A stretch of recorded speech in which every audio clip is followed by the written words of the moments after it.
Hello, everyone, and welcome to Authoritas Tea Time SEO, where we are encouraging everyone to take at least a 15-minute break to connect with each other, connect with one another, and learn some great tips. I hope everyone's got their tea or coffee at the ready. Very good. So I'm SEO Joe Blogs, growth marketer here at Authoritas, and I'm joined by Carrie Shepherd. Hi guys, it's good to see you all. And today we have Chris, Andrew, and Marco. Hi guys. Hello. Hey everyone. Hello. So yes, we have three great speakers talking and sharing their tips on SEO friendly migrations. Thank you everyone for joining. We will have time for Q&A at the end, so please add your questions to the chat. We just also want to say hi to some people. We have Sarah. Hi Sarah, Lawrence, Mike, JP, Sherman. We have Adriano. Hello Adriano from Italy. And yes, I will pass over for everyone to introduce themselves, and then we'll have Andrew give his top tips, followed by Chris and Marco. Okay, I'll go first and introduce myself. Hello, I'm Andrew. My surname is Cock-Starkey, not Optimisey, but nobody can remember that, and it falls foul of lots of kind of people's spam and censor filters. So I'm known as Andrew Optimisey. That's the name of my consultancy that I run. I set up in January, so what a great time to start a new business, launching in January. But I'm going okay, and for about 20 odd years, for far too many more than that, I've been working in digital marketing, lots of different roles, now specializing in SEO. You may see me on Twitter. I spend far too much time on there, often talking about the SEO events that I run in Cambridge. So kind of like this, but remember the times when we could actually meet in person and talk about SEO rather than do it by webinars? It's kind of like that. So that's me. Thank you very much, Andrew. Cool. So I'm Chris. I'm head of marketing innovation at Footprint Digital, which means that I get involved with everything and no one understands my job title, which is kind of cool. I'm a certified trainer for Systrix. I'm an on-call ambassador, and just way too into tools in general, which is kind of cool. World lives on that. Speaker at various events, train people, teach, do all that kind of stuff. I often say that my job is pretty much pointing at graphs on screens. That is pretty much what I do. And then, yeah, so co-creator on a few mad science experiments like hourly rank tracking, Edge SEO, and bits like that. And at the current moment, I'm largely busy running Helping Small Biz, which is effectively a free effort to help businesses that are suffering at the moment get online. That's my cheeky plug there. Yeah, so great. Thank you very much. Yeah, and yes, we'd like to hear also more about that at the end, and also Andrew for your meetup too. Over to you, Marco. Hello, hi, I guess it's my turn. My name is Marco, so I've been working in SEO for 5 years, and currently I'm working for a big agency called Mediacom. I'm taking care of pretty much e-commerce, I would say. E-commerce, recruitment, Google for Jobs, these kind of websites. And in the past few years, I also started to do some like public speaking. And in the past couple of years, especially I do the previous year, last year, and this year for Brighton SEO as well. That's me. Thank you. Over to you, Andrew, for your top tips. Great. Thanks, Joe. So I've prepared lots of things beginning with P for the 5 Ps. It's 6 Ps, but then Joe has just informed me that I couldn't swear, so I had to reduce it to 5 Ps. But the 5 Ps, proper planning prevents, insert word beginning with P here, poor performance. So basically, when you're going to do a site migration, it's like moving house or getting married or a loved one dying, and it's one of the most stressful things you'll go through. We were doing a bit of a chat beforehand about how many migrations each of us have done. Chris has done a ridiculous amount.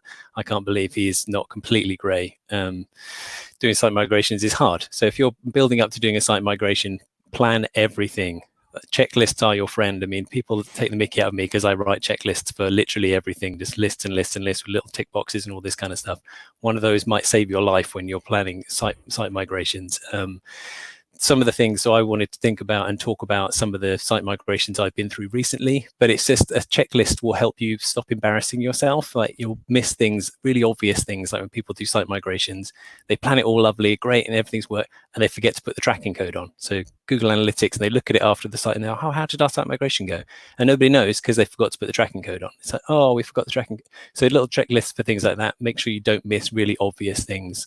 Don't make a massive howler when you're, there's so many moving parts in migrations. Make sure you have the obvious stuff covered and make sure you have a checklist. Take little screenshots as you go through. Did we do this? Did we check the robots text is in place? Have we double checked it? Have we checked the site maps in place? Have we got that? Okay. Does the 404 work? Does it actually return a 404 header on the new site and on the old site when we're going to migrate it over? Okay, right, great. All those kind of things. Double check it, screenshot it, because you'll be going through so many different things. You'll forget. You'll think, did I do that? I'm not sure. Get all that kind of stuff checked off. Have a checklist. Those are the things that will help you with that. Something that a lot of people forget is crawl your site before and after. You want to do that kind of before and after comparison. So they're having a crawl of your site before you think about doing any of the migrations and have that banked and saved away, stashed in a little hole lovely away, so you can check it after you've done the migration, and you can do that kind of before and after. That would be a really helpful thing, and again, can help you find some howlers or mistakes that you've made, things that have been missed off, something that somebody forgot to switch over. You'll find all that kind of stuff in there as well. And then you can start to have some kind of checklist again from that. So work out what your 10 most valuable pages are, which are the ones that drive the most revenue, which are the ones that get the most traffic, which are the ones that have all those incoming links. Like when you're doing that kind of before and after check, when you're doing that big, going live on your new migration day, you don't want to be going through every single page on your site. So get yourself a little checklist of 10. So it's right, I'm going to check these 10 pages because they're the high traffic ones. We're going to check these. If these work, probably everything else works. If these work, probably everything else. You can go and check in detail later, but those kind of checklists and those top 10s will really help you, and that kind of before and after with your crawling will really help. One of the things that often gets missed off is that kind of absolute versus relative. I've put it there, so checking absolute and relative URLs. Again, I've seen people mess this up because there's lots of times where you'll have absolute canonicals. People will you'll get developers that will be they've got 101 things to worry about with a migration too, so they'll literally take dumps of the code. So they'll do a big copy and paste of your code and they'll stick it all over and they go, yeah, everything works great, lovely. And they'll have left all the canonicals in, pointing back to your old site. And you don't want that because then you're telling Google like all sorts of confusing mixed signals. And I've also then found people that, wrote old blog posts and they'll have literal URLs. So they'll say, to find out more about Optimisey and how great we are on our old domain, go to oldoptimisey.com. And I literally have that URL in the blog post or whatever that they wrote years and years ago, and that just that kind of thing gets a bit confusing. So make sure that you've got all those instances down where you've got absolute or relative URLs. Where have you got them? Make sure you've got all those in place too. Then the last one I put in there is about sending clear signals to Google. So this is about sort of controlling the things you can control. So it would be lovely, like links. Everybody knows links are kind of important in SEO. Make sure that you can control the links that you are aware of. That it would be great if you could just go out to all those sites that link to your old domain and say, hey, could you switch over to our new domain? But most of them won't bother doing that, and it's a real pain to have to go out and do that.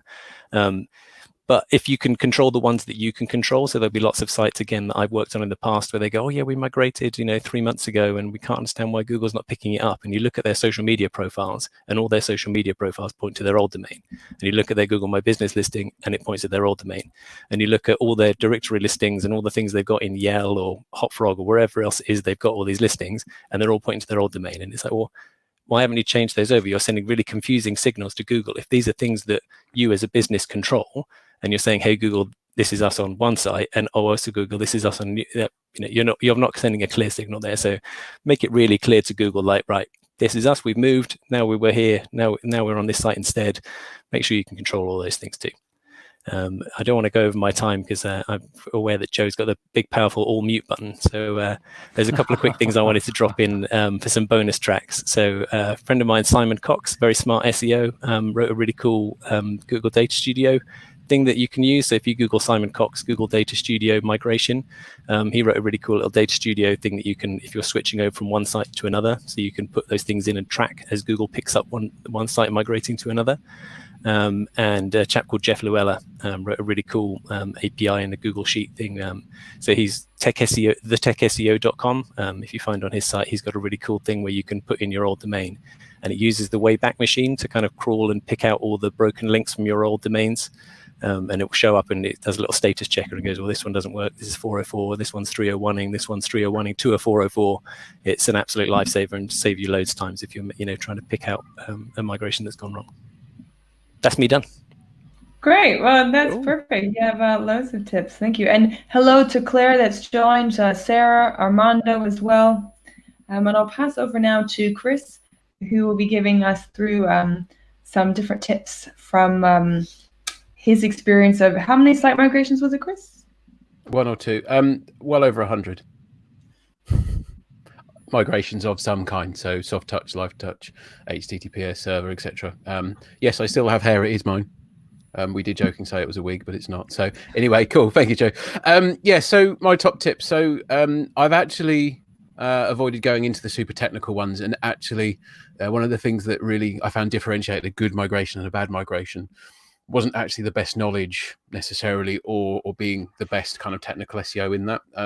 Because so many times during a site migration, you don't actually have control of so much of that. So you can give the best recommendations, but if they're not implemented, then unfortunately that doesn't really add up to much. So my tip 1 is learn the project as well as the project manager. And fundamentally, this kind of feels like a slightly boring point. It's not necessarily a tech SEO one, but this is about being proactive. And if you understand the project that well, you can own your own space, but you also know when your inputs are expected. But also when others need to feed in. So you know where key milestones are and key dependencies. And the main reason by that, apart from just making you look really well organized, is you're not waiting for someone to bring an element to you for checking. An SEO in this process will often need to be checking off kind of visuals, dev site at certain points in the process, etc. And so often people don't come and say, oh, Mr. SEO, will you check now? Because they're often very busy and they probably don't want to wait for you to do it. So the reason why you're saying learn the project well is so you're on it. Do it in a good way. Don't be a pain, but don't let them forget, don't get missed out.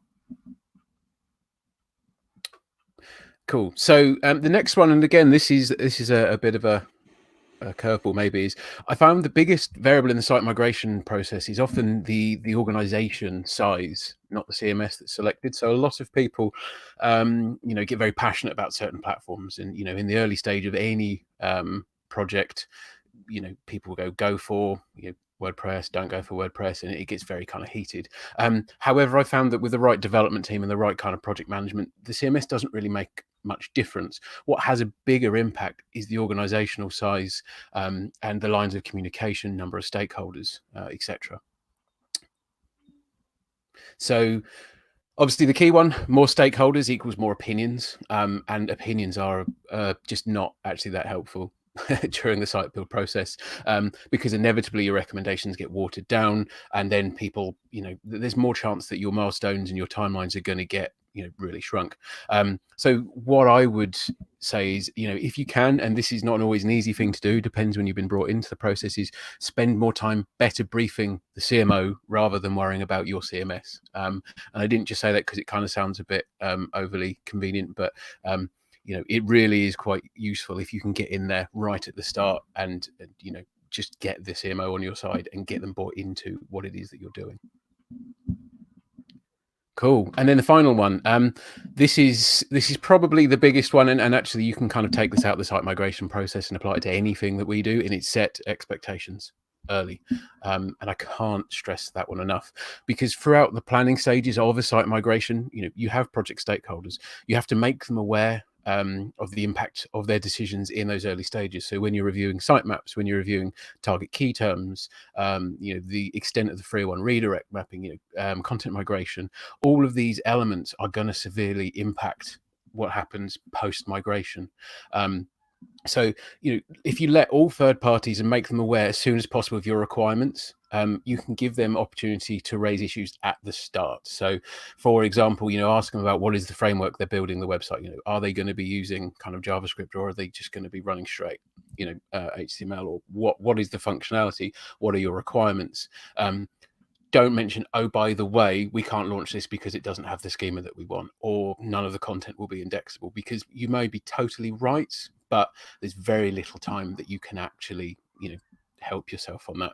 And I have a slightly visual example I guess it's not really an example. It's kind of it's an analogy. So I don't know how many of you have read Turn the Ship Around, but there's a concept in there called a little rudder far from the rocks. I don't think any of you are nuclear submarine captains, but if you are, I'd love to speak to you because it sounds really interesting. But effectively, the author says, really drills in this concept of, if you only need to give a little rudder if you're far away from the rocks to actually, make that change as needed. So in this example, we have an implausibly large cruise liner heading towards Cromer Pier. And it was only because the first time I used this example, I was in Norfolk, so I wanted to localize it for the audience there. But, if you see the pier coming soon enough, slight rudder, light turn, you quite easily miss the pier, as you can see there. So everyone gets to wave on the way past.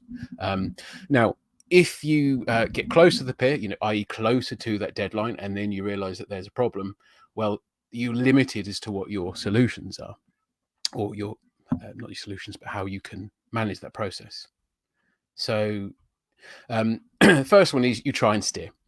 You try and make amends and kind of correct whatever you can, which in the real world, that's team working overtime, whether that's SEO, whether that's development, whether it's the client side. People have to bust their hump to get over this, and it's not very comfortable. Now, the other option is, so seamless, is you try and go, try and reverse, you try and backpedal, which is, more often than not making excuses or realigning expectations in terms of the analogy. There we go. Perfect. Realigning expectations. No, that was never going to work. Now, the third option is, okay, well, instead, let's evacuate the pier. It's going to crash. What's the damage limitation that we can do there? And again, in the real world, that's basically saying those keywords we wanted to target go into the second phase, or actually we can't retain all of this traffic because X, Y, and Z, which is quite an uncomfortable conversation to be having at the late stages, and very often becomes a last-minute scramble to minimize losses. However, the inevitable thing is, well, you hit the pier, the cotton candy sets on fire, and in the real world, that is, rankings tank post-launch. So no one wants this scenario. Cromer Pier doesn't deserve this. So what I would really stress in this is, if you're setting expectations early, if you're using a little rudder further away from the rocks or the pier, it'll stop this. So good communication and understanding the project will stop this. And they're my key top tips. Great. Thanks very much, Chris. Do we need to clarify that no peers were harmed during the making of this broadcast? I think we should clarify that no peers were harmed at all during this broadcast or in the practice for the broadcast. I may have harmed it. Just saying. Thank you. I'm sure we've got some questions coming up after Marco's tip. So over to you, Marco. Sure. So I would say my first tip is about the opportunity also that site migration is bringing. This is because when we do the benchmark phase in every migration, we evaluate, we assess each page, we assess each piece of content. So in my opinion, this will be like one of the best opportunities to keep very, very safe. The kind of like content is ranking very well, it's performing very well, but at the same time, like to discard, to merge, to find new solutions, but the content is not performing really, really well. So it's, I would say, we need to take an opportunity here because content can be really, really be a nice opportunity to be boosted in a site migration contest as well. The number two is have a plan also for escalating issues. As Chris said, I would say we are more like into the organization in the project management here.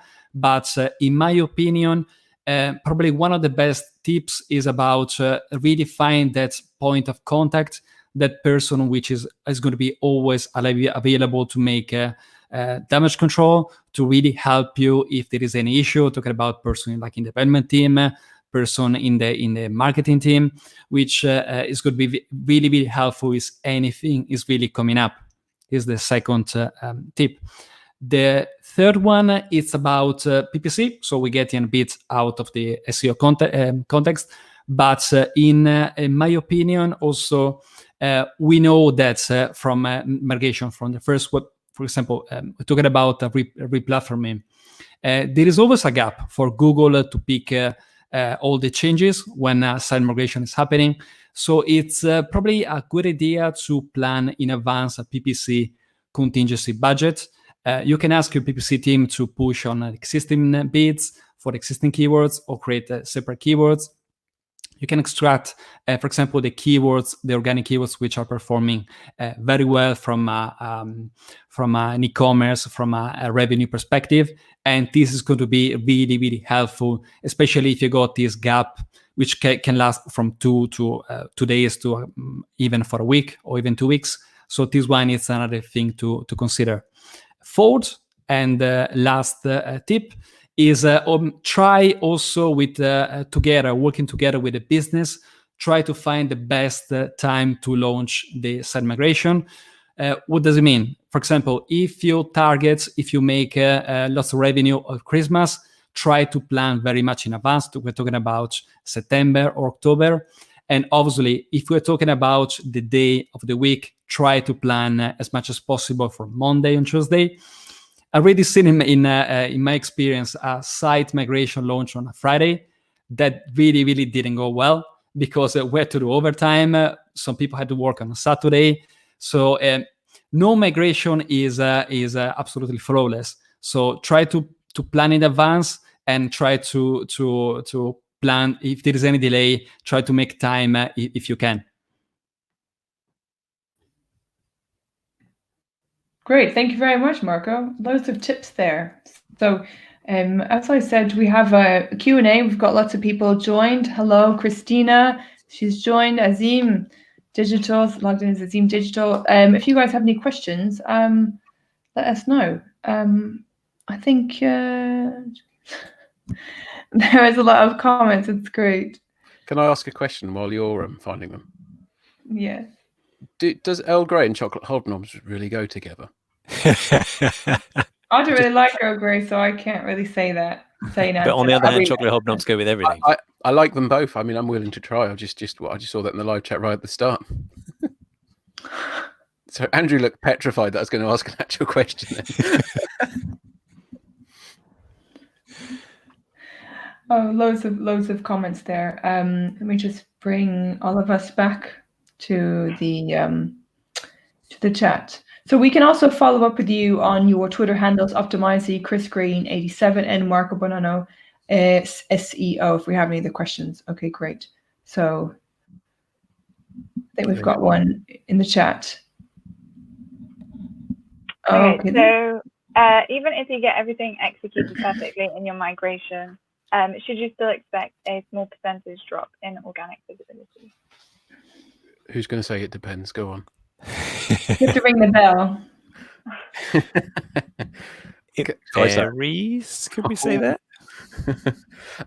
In my experience, small, relatively, by small I mean under 10,000 pages, small, simplistic kind of websites. Yes, you can absolutely migrate without expecting it.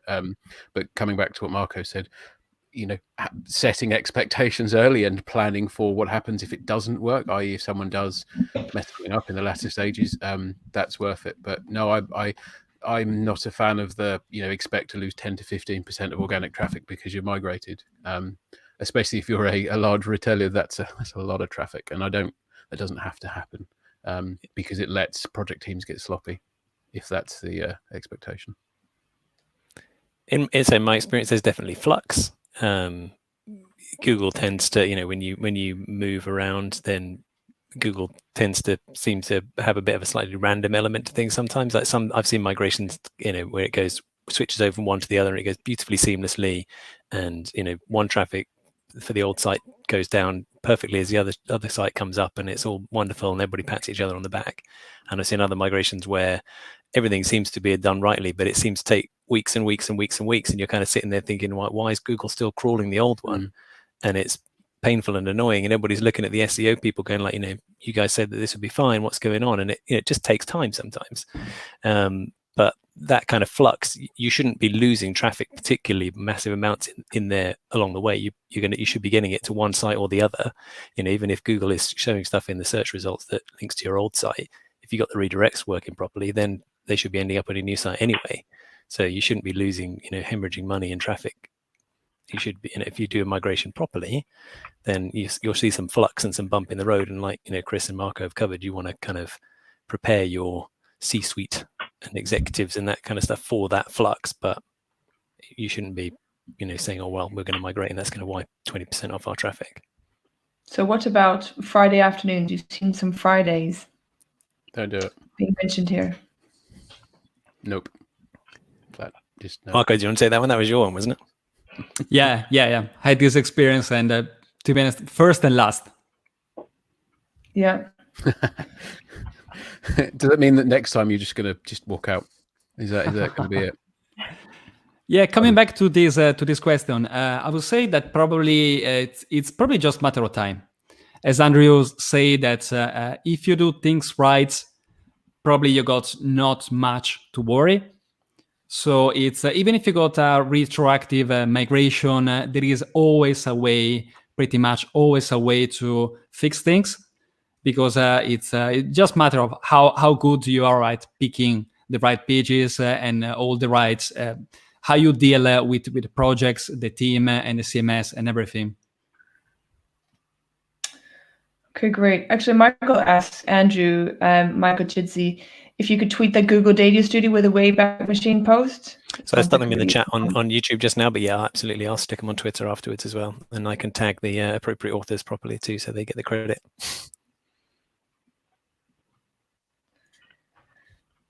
I had a question for you, Chris, or anyone really who's obviously had lots of experience with site migration. Perhaps what was the best experience?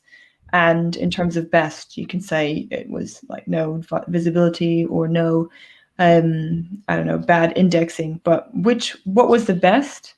If you can say the client's name. If not, then if you can say the reason why it was the best.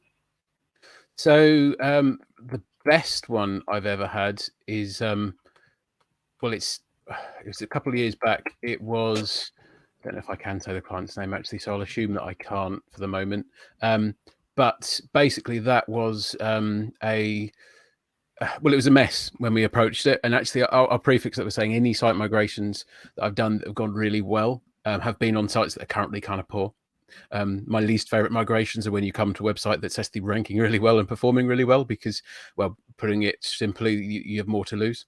But the key point really is it was a Joomla site that had to go into WordPress, had all kinds of cannibalization problems. The keyword targeting was wrong. The site structure was poor. There was a lot of thin duplicate content. And effectively throughout the course of the build, we corrected all of that and effectively added like 40,000 redirects in to untangle the mess of that. So we kind of wrote some scripts that would actually manage all of the process for the known redirects, but also would handle all the unknowns, and it had some best case matching based on previous content and matching it to new current content. So that process worked really well, and that in tandem, the client was doing a lot of active PR at the same time. So a lot of new content, a lot of untangling the old technical problems and building it on a far quicker, far better site.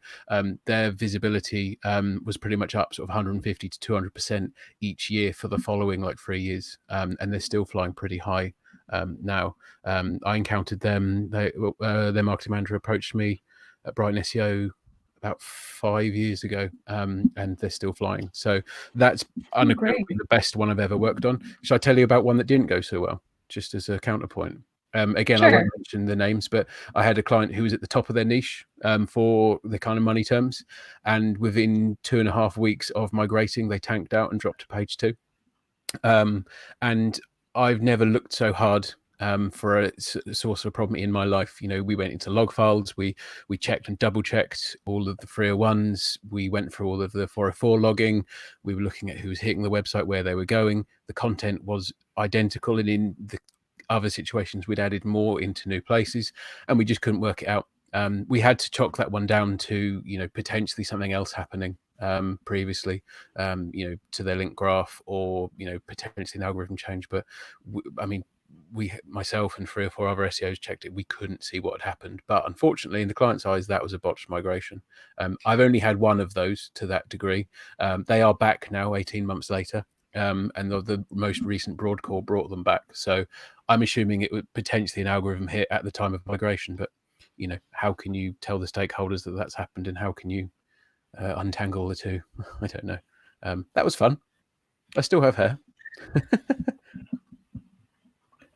I've got a question quickly for Marco. So you've kind of talked a bit about when is not a good time to launch a site migration, but when is a good time? Well, it really depends on the business, on the nature of the business, I would say, because You said it depends. my bad. So in a few words, basically, it's obviously if your business seasonal, you try to plan very much in advance and do like off season. This is like one of the best things you can do. Obviously, also you need to plan also for possible delays. So let's say that if your top season is Christmas, try to plan the migration like in January, January, February, because you need to be clear the way very, very much in advance. Can I chip in an idea on that too? Sure, the more the merrier. One of the things that I try to advise clients that are migrating is that migrating is a really big change. So try and have as few other things changing at that time as you can. If you're about to launch some massive new product, or you're about to gut your blog and tear out all the content and rewrite it all, or you're about about to rebrand and change the name of the company and stuff as well, then maybe migrating it at the same time is a little bit too much to bite off in one go.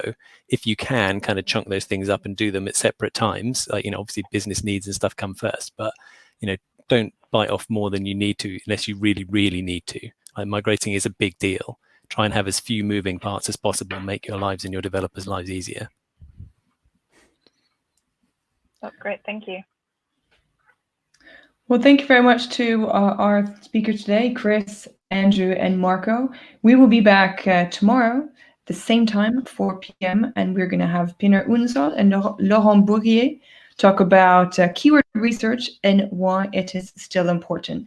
If anybody would like to be a speaker, please contact Kerry. We have some slots arranged. We have some vacancies next week for some technical SEO. We have some link building and different tips, really nice actionable tips to share. So thank you all for being here today. We'll be tweeting out the video later on, and we'll be uploading the slide shares as well, and to have a blog post to go out. So thanks everyone for joining us, and see you tomorrow at 4 p.m. British Summer Time with some tea or cake and coffee. Thanks everyone. Thank Thank you. you. Bye. Thank you. Bye.